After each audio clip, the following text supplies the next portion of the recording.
कैसे आप सब? आई होप सब अच्छे होंगे। और इस टाइम मेरी आवाज़ थोड़ी कम आ रही है आप सबको, तो उसके लिए सॉरी, क्योंकि अब मैंने माइक नहीं लगाया है। और आज है अक्षय तृतीया, तो मैंने सोचा क्यों ना आज एक बहुत ही प्यारा सा ब्लॉग शूट किया जाए। और आज है अक्षय तृतीया, तो ये हुआ घर में कि एक छोटा सा पूजा कर लिया जाए, जो कि बहुत से जगह पे अलग अलग तरीके से छठ पूजा होता है। तो हमारे यहाँ एकदम डिफरेंट तरीके से होता है, सब जगह सब चीज़ों का अलग अलग तरीके से होता है। तो मैंने सोचा कि क्यों ना एक ब्लॉग को शूट किया जाए और आप सबको दिखाया जाए कि हमारे यहाँ किस तरीके से होता है। तो आइए ब्लॉग को स्टार्ट करते हैं और ब्लॉग को पूरा देखिएगा कि आपको समझ में आएगा कि मैं क्या कहना चाह रही हूँ। तो आइए ब्लॉग को स्टार्ट करते हैं। और मैं आप सबको एक बात बता दूं कि बहुत सी जगह पे छठ पूजा मॉर्निंग टाइम में होता है, लेकिन हमारे यहाँ पर दोनों टाइम होता है। जिसको जिस हिसाब से टाइम मिलता है वो उस हिसाब से करता है।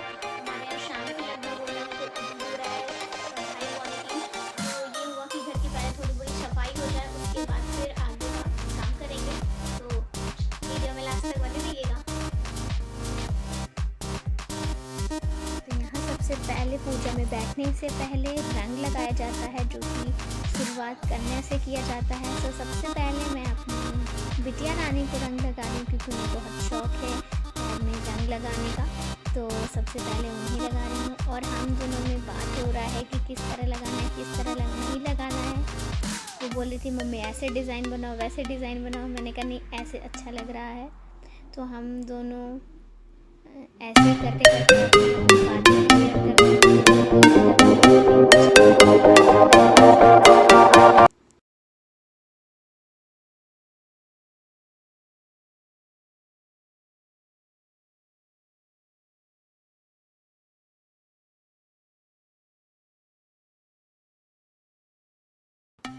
और यहाँ पे मम्मी सबके लिए प्रसाद निकाल रही हैं, जो कि प्रसाद है बर्फ़ी। और यहाँ पे 7 लोगों का किया जा रहा है, तो 7 लोगों का निकल रहा है।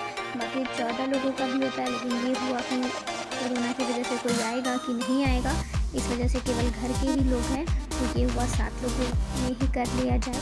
पूजा भी होना बहुत ज़रूरी है।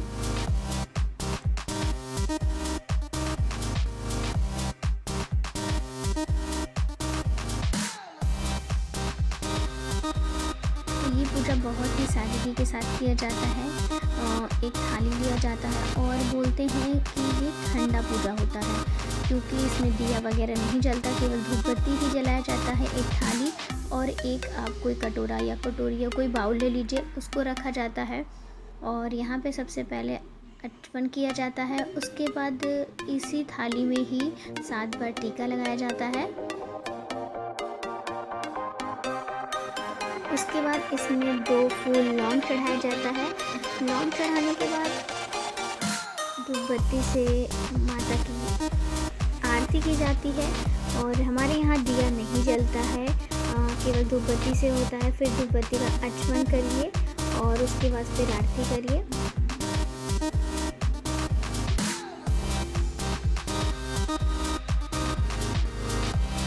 उसके बाद जो प्रसाद होता है वो सभी के आंचल में दिया जाता है।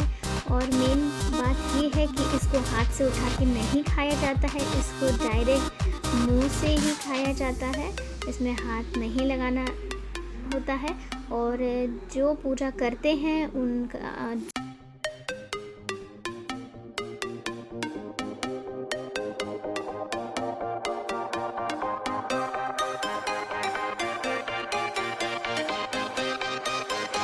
बारी बारी से सबकी मांगे भरी जाती हैं इस तरीके से।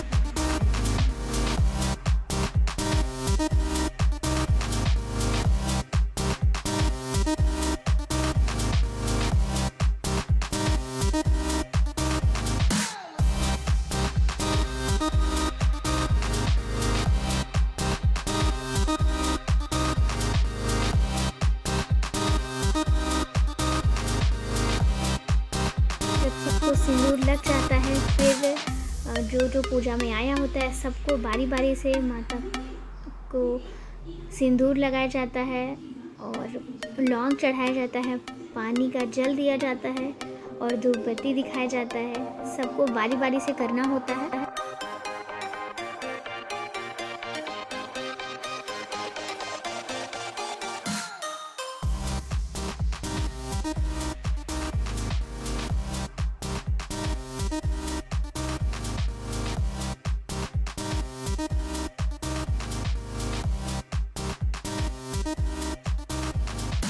ये पूजा खड़े होकर किया जाता है, इसमें बैठा नहीं जाता है। और सबको आंचल में देने के बाद यहाँ पर सुनाया जाता है कहानी। तो कहानी तो मैं आप सबको नहीं सुना पाऊँगी, लेकिन यहाँ पर होता है कहानी सुनने के बाद ही जब कहानी ख़त्म होता है उसके बाद इसे मुंह से खाया जाता है। और मेरा मोबाइल सही से सेट भी नहीं हो पाया था क्योंकि पूजा था, बार बार मोबाइल छूना अच्छा नहीं लगता है, तो एक ही जगह मैंने खड़ा कर दिया था। बाकी सबका नहीं आ रहा था, कुछ ही लोगों का आ रहा था।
और सब अपना अपना प्रसाद खत्म कर रहे थे।